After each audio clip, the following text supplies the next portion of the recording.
How's it going, people? Simon Slappy here, and this is your quest guide for Fate of the Gods.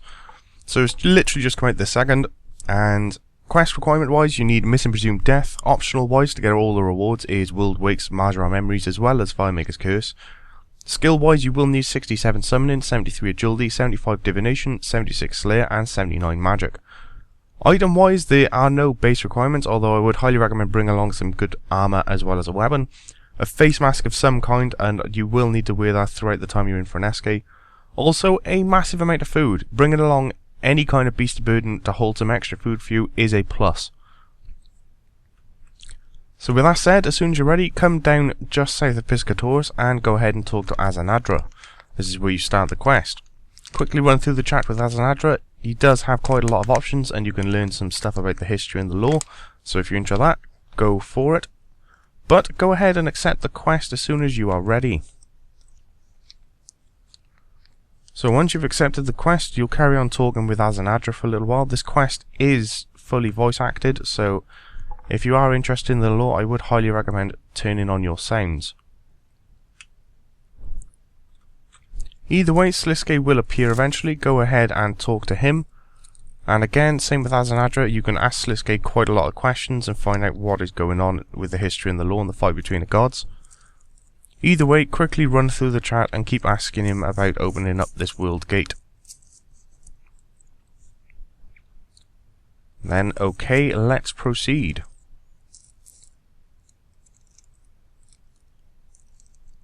Eventually, after running through all this chat with Sliske, he will eventually put 3 little symbols on the pillar just to the side of him.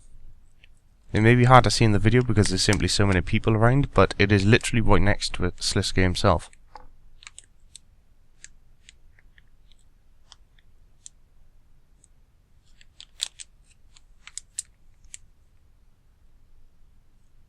So these 3 symbols, I am unaware if it's the same for everybody. I've literally just completed this quest on release. I'll hopefully assume it is, in which case the combination is turn right with a pitchfork, then turn left with a vertical line and a thing to the left, and then turn right in a star. Basically, you'll need to check that pillar right next to Sliske to find out what it says for you. It should be turn right, then turn left, then turn right, but it may be 3 different symbols you were looking for compared to me. Either way, once you've checked that pillar next to Sliske, it should tell you exactly what you need, whether it's left, right, left, or right, left, right. It'll also tell you the 3 symbols. Now, to get these symbols to activate and actually input them into the world gate, you need to stand where I am now, and there'll be 2 small pillars right in front of you. It's these controls here are what we're going to be using. You will need to look at the world gate itself to see the symbols, but all you need to do is enter in the combination that was on that little pillar right next to Sliske. So for me it was right and a pitchfork, so to start off I have to click the rotate right controls until eventually the symbol for a pitchfork appears on the world gate itself. Now for you it may be a slightly different symbol. Easiest way to recognize if you've completed it is keep a good close eye on the world gate itself whilst you're turning them. And as soon as the world gate kind of closes, just for a split second, you'll know you've got the right symbol and it's time to move on to the next one.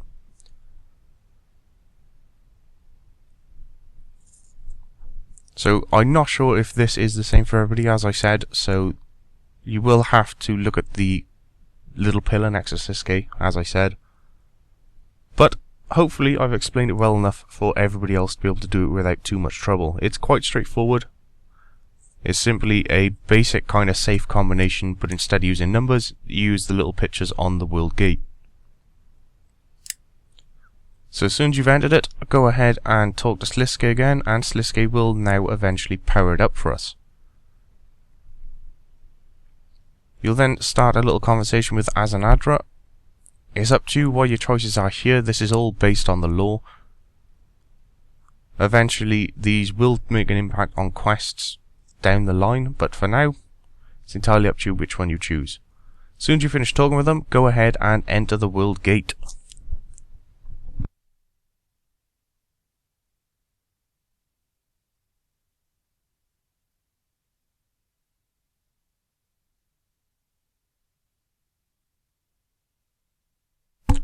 So upon entering the world gate, you will receive a little cutscene, as you can see on screen now. Whilst this is going on, I'll just say it a little bit ahead of time. Throughout the entire time you were in here, I highly recommend wearing a face mask. The reason is, apparently the smoke in Runescape itself will constantly actually damage you, and the face mask is there to prevent it and will save you quite a bit of time. Now, as I was going through here, the entire system was reset once again, and I appeared outside after I already started recording, so I'm going to start again from the beginning. It's fairly straightforward. First thing to do is go northwest of the gate itself. Follow this path all the way up until eventually you come across this little pillar here, the memoriam crystal. You do need to collect these to get one of the extra rewards at the end. It's the cosmetic override armor. If you're not interested, then you don't need to pick them up, and you can also come back after the quest to pick all of these up if you so wish.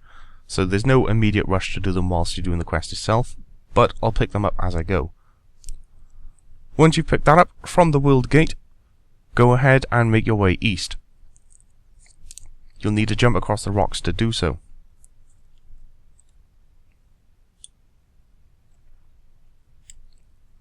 Once you've jumped across, if you head north there's another memoriam crystal, but for now, just to get to the end, head directly east and then climb up some stairs. Once you're up the stairs, carry on going north once more. There'll be memoriam crystal directly in front of you.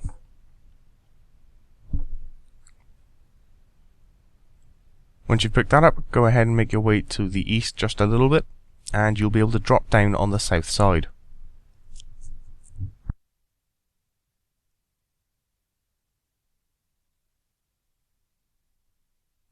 Now this is important, this glowy orb here, if you stand exactly where it was, this will heal you back up to full, although it is very, very slow. But you will be safe in this little position as well. So this is a good time to kind of recuperate and work out where you're going next. You can also get your health all the way back up, since throughout the entirety of the time whilst you're in here, the lava pits will attack you and so will lightning strikes, and you will take a fairly hefty amount of damage. Once you are fully healed, make your way to the north. Once up here, go ahead and cross to the west by jumping over the bridge. Then climb up the stairs to your west.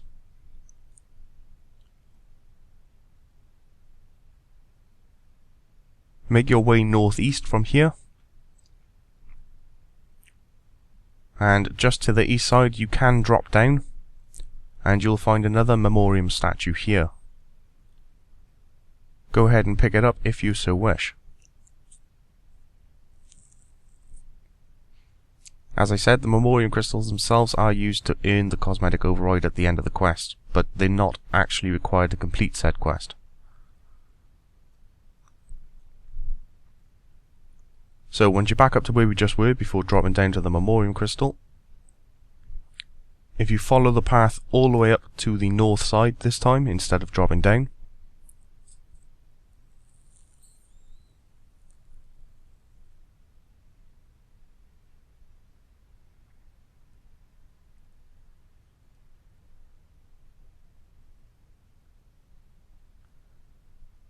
and once you're on the north side, you'll be able to wall run across the overhang, then drop down the cliffside to your northeast,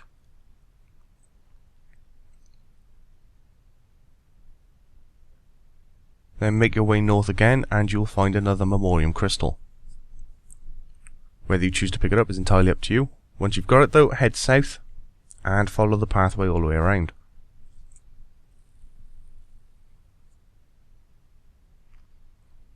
To the west side of this pathway you'll be able to drop down a slope. Go ahead and do so.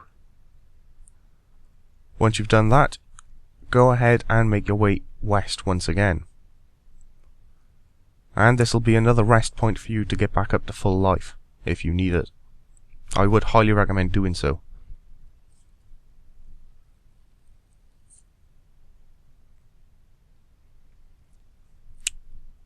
For this little section, the memoriam crystals are all scattered all around this place. You can pick up quite a few of them.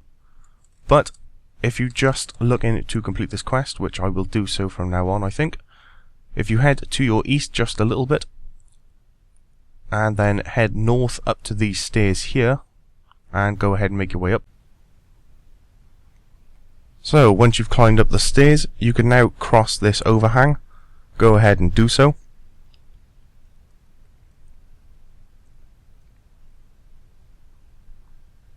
Then run directly to your east.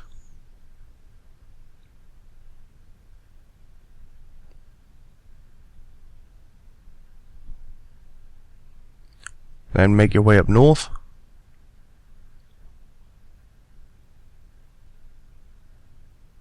And then drop down to the east. Follow the pathway round. If you want a memoriam crystal, then follow the pathway up towards the northwest. There's one right at the end of this pathway, right here.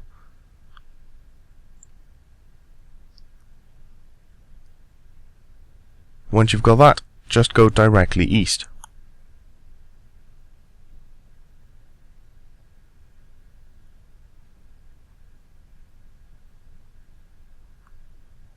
Once you're on this eastern side, you'll be able to drop down to your south by crossing the rock ledge.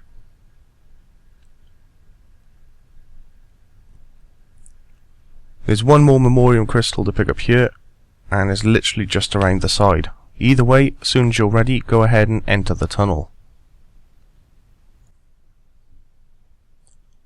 So once you're inside the tunnel, make your way across to the opposite side.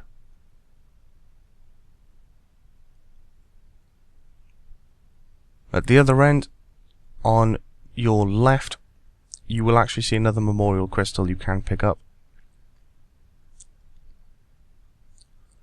At which point you now need to click on the door. Now this is a little puzzle, it's fairly straightforward, and I'm assuming this will probably be different for everybody. But the basic idea is you spin these circles around so they match each other on each side. So as you can see, there's a white line between those at the moment, because the two colours facing each other are actually the same. All you need to do is turn all these circles around so every single connection has the white line in between them. It's fairly straightforward, but does take a little bit of faffing around.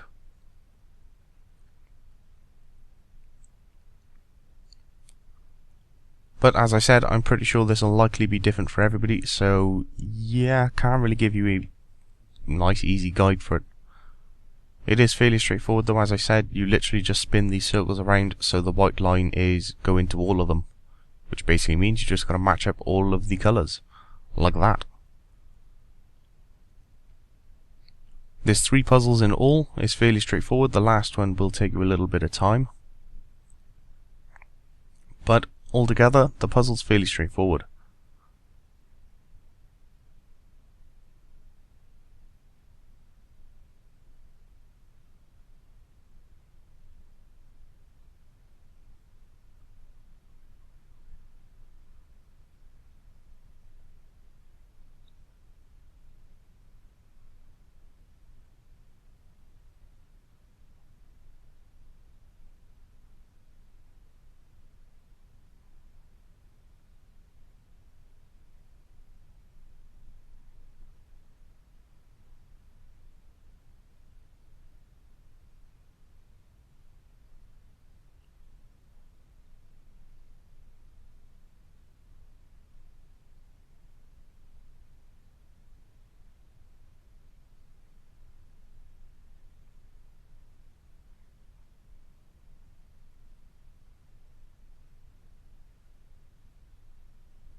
So once you've managed to fully complete all of the puzzles, the door will then open for you.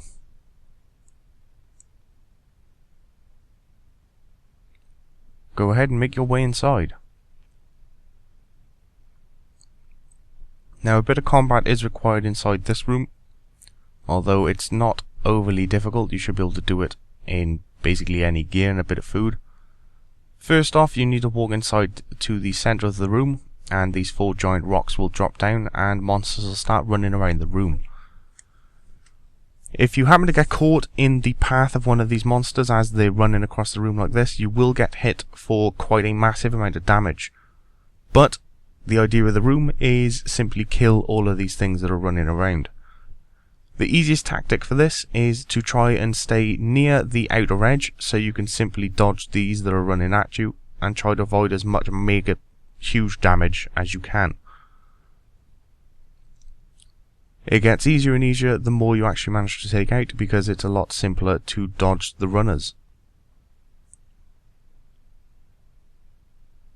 And that's simply pretty much all you have to do. Best tactic, as I said, try and stay near the outside so you can simply dodge them that way. It's the easiest way to dodge most of the runners and take all of these monsters out.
So, once you've finally taken all 4 of them out, the path to your north will now be open.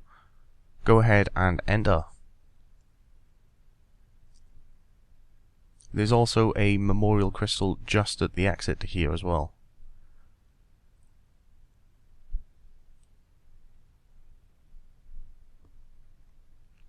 So this is the hardest part we're coming up to now in a moment, and basically it'll involve surviving for quite a while whilst killing a bunch of level 170-ish monsters. Once you're in this big area, try to drop down right in front of this statue in the northeast corner. As soon as you do, you'll have a little cutscene and Zaros will appear.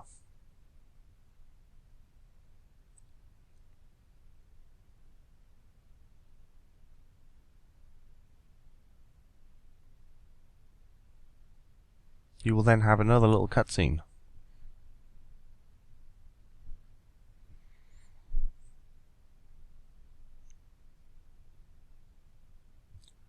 There's a number of choices here you actually have, but it's entirely up to you which ones you actually choose. It will not matter which one you choose. Eventually you'll have to carry on with the quest either way. At this point you could then ask Zaros a bunch of questions about the lore if you are interested in that. Alternatively, you can just say, I've heard all I need to hear, and then you can choose to either allow him to join your body, you can tell him to join your body for now, you can tell him to never join your body, or you can just tell him to straight up leave. It's entirely up to you, although having Zaros with you in your body will make this a lot easier, as he does seem to provide you with infinite prayer, which is kind of nice. It is entirely up to you which one you choose. As with previous quests, your answers in this one will alter how the next sets of quests will actually happen. Either way, quickly run through all of the chat and make your decisions.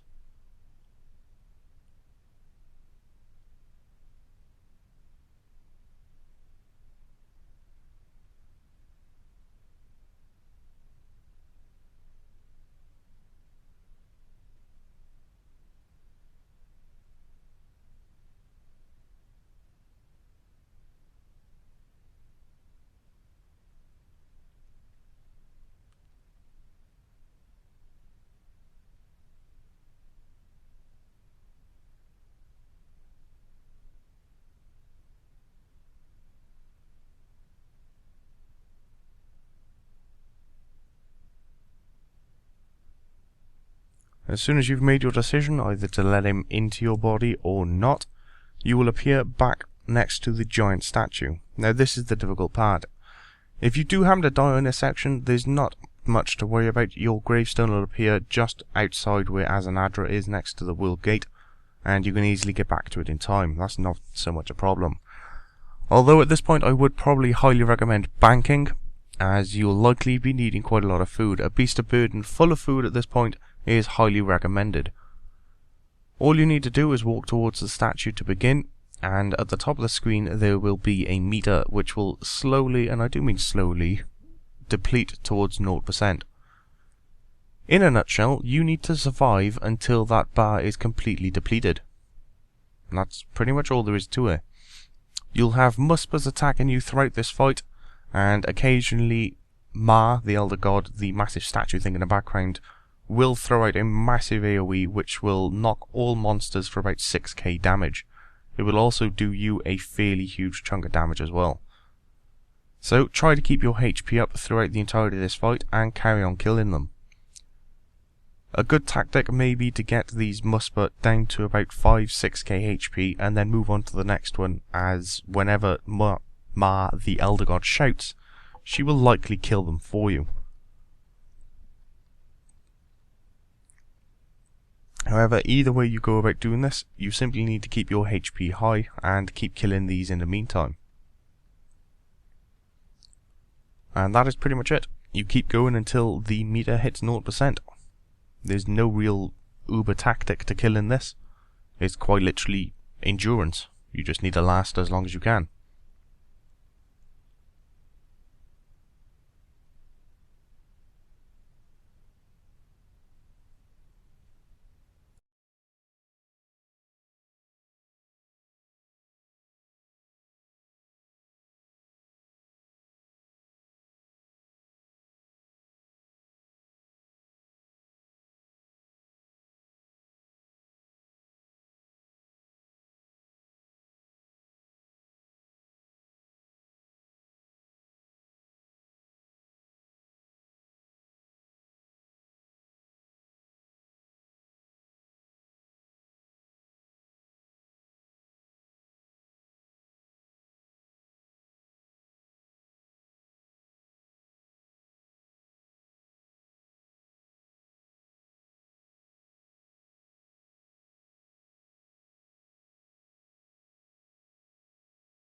So once you are successful and you manage to kill all the Muspa and drop down that bar down to nothing, it's time to go downstairs. Northeast corner, right next to her arm, you can drop down.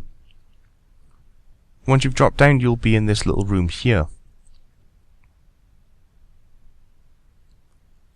As soon as you finally regain control, go ahead and pick up the measure, which should be right next to you. With the measure in hand, the way you use it is you place it into the ground and it'll start pulsing. Any of the divine energies or the wisps that are nearby that are kind of transparent, you place the measure next to it and it will make them opaque, at which point you can then actually siphon from them. And all you need to do in there is simply gather 250 memories, or the energy itself, 250 energies. And once you have that, you need to weave them into a item for Zaros. So for now, go ahead and collect yourself 250 energy. This may take a little while, so I think I might just skip this bit, as people will complete it at different speeds. You can come into these offshoots and you'll typically find 1 or 2 energy at the end of each. Just drop down your measure to bring them into life so you can actually siphon them. And then carry on. Once your inventory is full of memories, go ahead and convert them within the rift itself in the center of the room. That'll give you some more energy and also empty up your inventory for you. Carry on siphoning until eventually 250 energy are yours.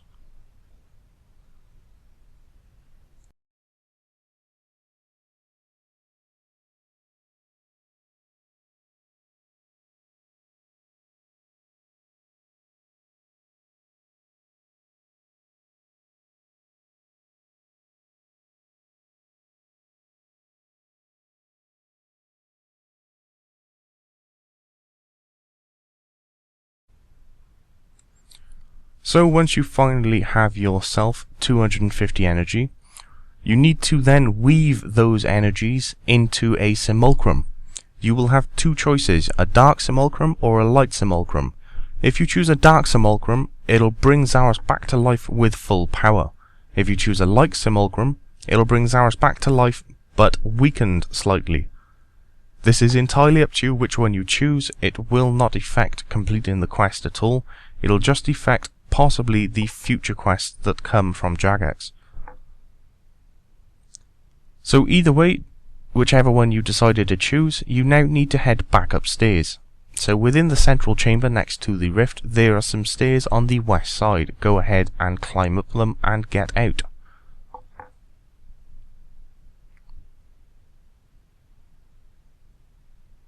Once you're outside, run towards the center of this room and you will see Zaros back in his gas form.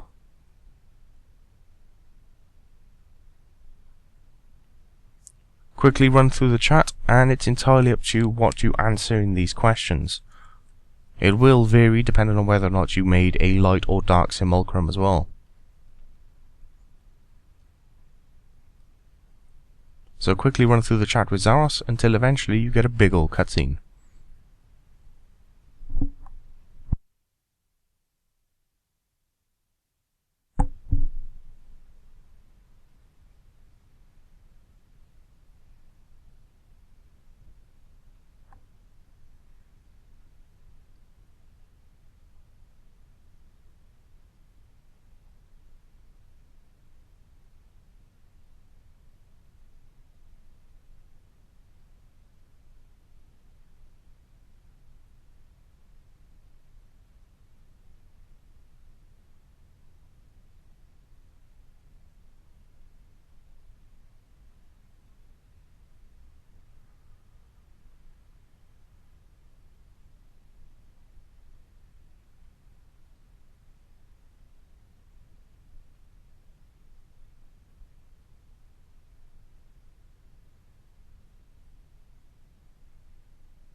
So once the cutscene's over, you will appear outside the world gate, but still within Runescape.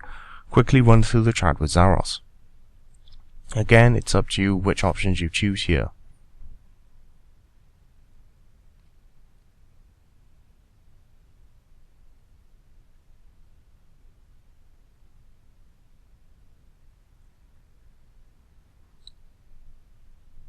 As soon as your conversation with Zaros ends, go ahead and make your way through the portal.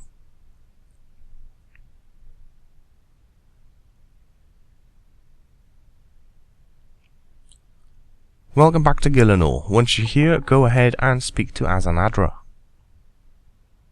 Quickly run through the chat and then tell him you are ready. Again, you will then receive another little cutscene, only this time it'll be with Zaros and all of his cronies. Again, it is entirely up to you which options you choose throughout this cutscene, as it will be different for everybody, and there's no right or wrong answer. It's entirely up to you.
So, upon finishing the cutscene, you will once again appear within Gillinor, only this time, quest complete. Oosh! So, for completing this quest, you gain 2 quest points, 125k magic, 100k divination, 100k slayer XP, and 75k agility XP, as well as a massive chunk of 50k summoning XP. You'll also gain 3 times 75k combat prismatic lamps, as well as a shard of Zaros, which you can use whilst traversing within Runescape. And if you go back and collect every single one of the memorias, you will be able to come back, combine them together, and get yourself 2 alternative cosmetic outfits. All in all, not bad.